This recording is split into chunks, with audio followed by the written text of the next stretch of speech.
Assalamu alaikum rahmatullahi wa barakatuh. Hope you're doing well. We are continuing our reading of St. Augustine's Confessions. We're in book 2, and I find this book to be highly educational because it causes you to think about your own thoughts, and you get to see a unique perspective of somebody who lived so long ago, who was a deeply faithful person, and I feel this helps you step out of your inner self and begin to become more ponderous. And one cannot criticize a faith until you've learned from their scholars, I feel. And St. Augustine is one of these figures who has lasted through history for a reason. So we give him respect in terms of his efforts to theology and to highlight what we ourselves are doing. So let's begin. We're in book 2 on paragraph number 3. No one had anything but praise for my father, who, despite his slender resources, was ready to provide his son with all that was needed to enable him to travel so far for the purpose of study. So here we get to see that his dad was really into funding his education, was a good dad in that regard. Many of our townsmen, far richer than my father, went to no such trouble for their children's sake. So he really was someone who stood out from the crowd then by enabling his son to go out to school. Yet this same father of mine took no trouble at all to see how I was growing in your sight, or whether I was chaste or not. So what he means by growing in your sight is to see if he was worshiping God properly, developing his spiritual character. And chaste, well, his father appears to not have told him to be, watching that. He cared only that I should have a fertile tongue, leaving my heart to bear none of your fruits, my God, though you are only master, true and good, of its husbandry. So here, what he means by fertile tongue, he's explaining how he studied the Greeks, became very good at rhetoric, and so he was able to do quite well concerning that. So his father measured him in that way. But here you see how he gives credit to God, that God is the husbandry of your fertile tongue in terms of rhetoric. So will let you cultivate and grow such skills. In the meanwhile, during my 16th year, the narrow means of my family obliged me to leave school and live idly at home with my parents. So it looks like around the age of 16, they kind of were struggling financially, and so he had to go back home. The brambles of lust grew high above my head, and there was none to root them out. I mean, at that age, it makes a lot of sense that he was struggling with that. Certainly not my father. One day, at the public baths, he saw the sign of active virility coming to life in me, and this was enough to make him relish the thought of having grandchildren. So he might have saw him have a you-know-what. He was happy to tell my mother about it, for his happiness was due to the intoxication which causes the world to forget you, its creator, and to love the things you have created instead of loving you, because the world is drunk with the invisible wine of its own perverted, earthbound will.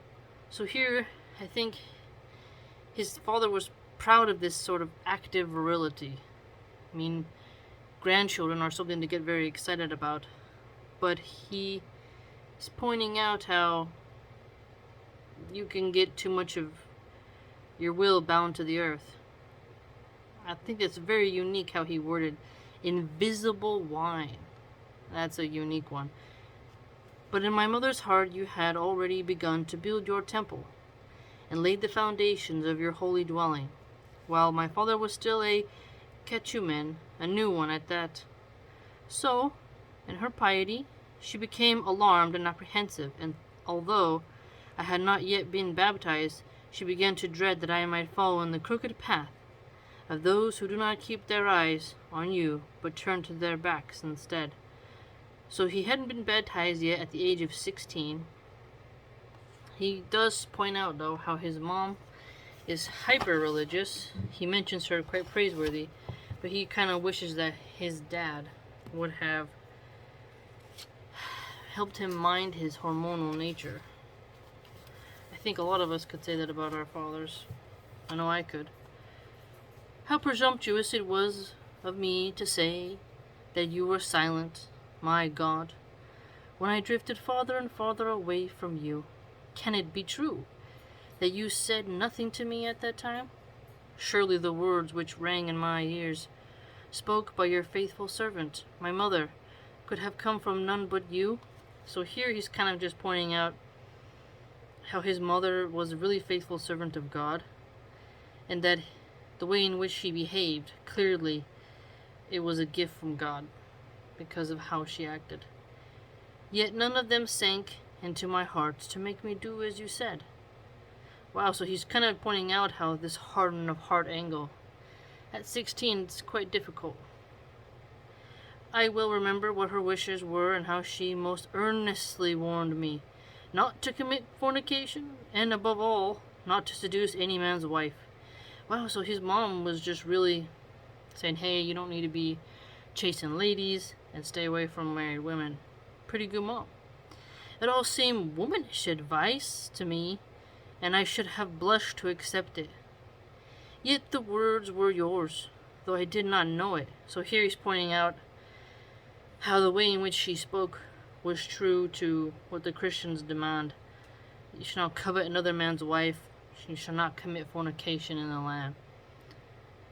I thought that you were silent and that she was speaking, but all the while you were speaking to me through her.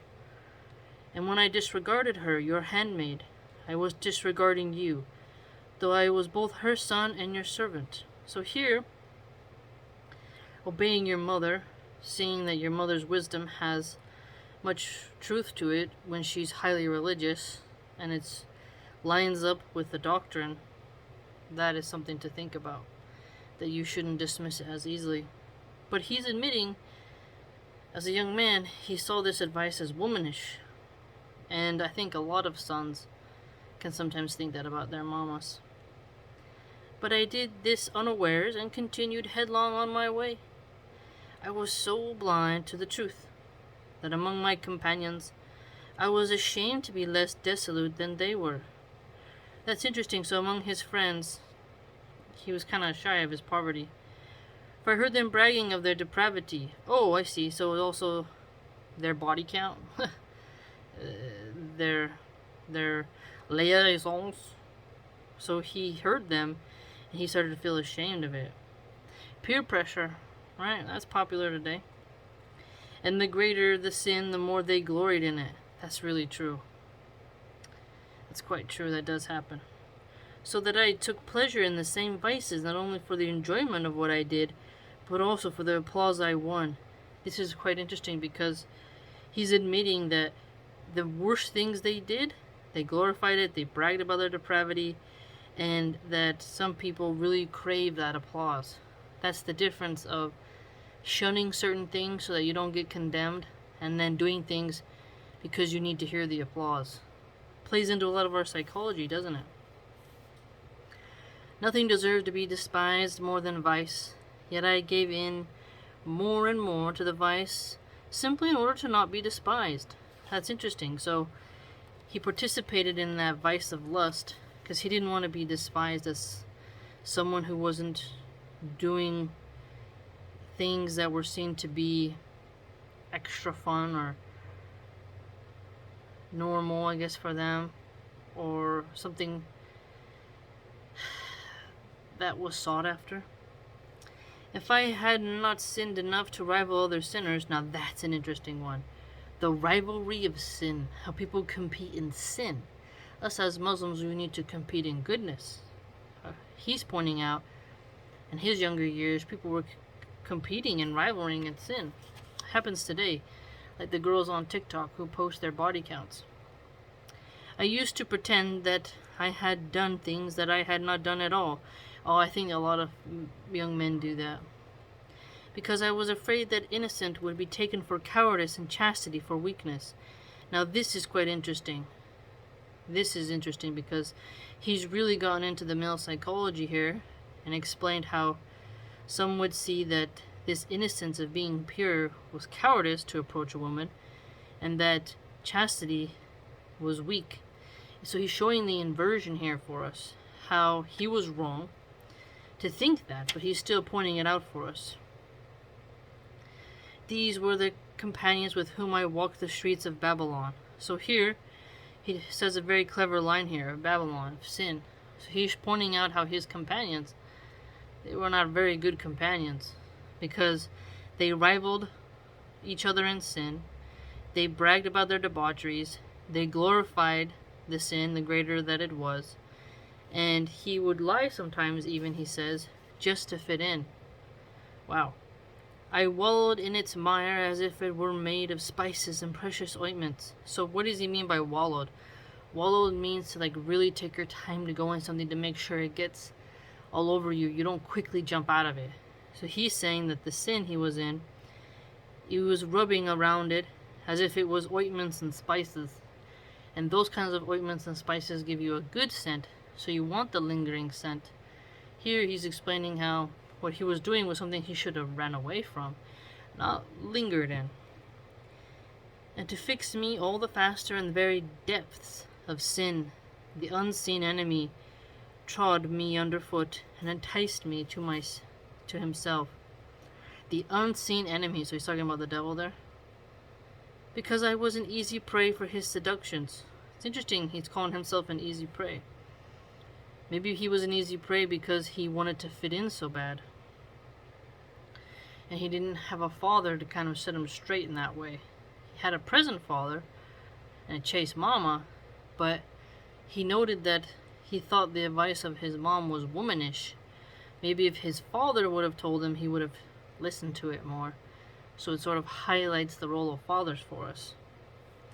For even my mother, who by now had escaped from the center of Babylon, though she still loitered in its outskirts, did not act upon what she had heard about me from her husband with the same earnestness as she was advised me about chastity. She saw that I was already infected with a disease that would become dangerous later on. So she's noticing this kind of bad behavior rising in her son. But if the growth of my passions could not be cut back to the quick, so cut back to the quick, when a flame is really tall on a candle, you cut it down and makes the flame shorter and more manageable. So his flaming passions being cut to the wick means they would be lowered and more manageable, not so click and flickering. It's a very clever poetic line. She did not think it right to restrict them to the bound of marriage love. That's interesting. This was because she was afraid that the bonds of marriage might be a hindrance to my hopes for the future, not, of course, the hope of life to come, which she reposed in you. That's interesting. So marriage should have been something she should have pushed for, not felt averse to. But my hopes of success at my studies, both my parents were unduly eager for me to learn. So here he's kind of pointing out the studies getting in the way, and they put the worldly studies kind of before the spiritual ones. Because he gave next to no thought to you, and only shallow thought to me. So here he's kind of talking about his dad again. So a shallow thought to God, shallow thought to him. He's kind of just saying his dad wasn't a very godly man, or very into being like a pious male role model figure. And my mother, because she thought that the usual course of study would certainly not hinder me, but would even help me in my approach to you. So she kind of thought the education would make him more wise and would help him in his journey towards God. I mean, I can see how she'd think that the more you read, the more you become mature. But he doesn't note here if it was purely the secular education or if there was some religious mixed in. To the best of my memory, This is how I construed the characters of my parents. Furthermore, I was given a free rein to amuse myself beyond the strict limits of discipline. Ha ha! Free rein to amuse himself beyond the strict limits of discipline. So maybe if he would have had less free rein, he would have had more discipline. Parents who kind of were like, hey, take it easy there, son. So that I lost myself in many kinds of evil ways. I think I can totally relate to that. I think many of us can. Where there is such a thing as too much freedom. And all of which a pall of darkness hung between me and the bright light of your truth, my God.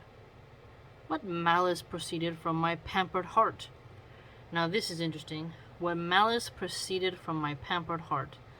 So a heart that had been just fully pumped through of lust, of too much secular education, free reins and bad companions. He started to get a sort of pampered heart that led him away from the bright light of truth that is within God. So he's done a really interesting exercise here in talking about his confessions, about his father's role, his mother's role, and yet his companion's role in his life and his own actions. Very interesting, very introspective. Let me know what you think, and if you like this video, let me know. I really find it enjoyable, and I hope that you did as well.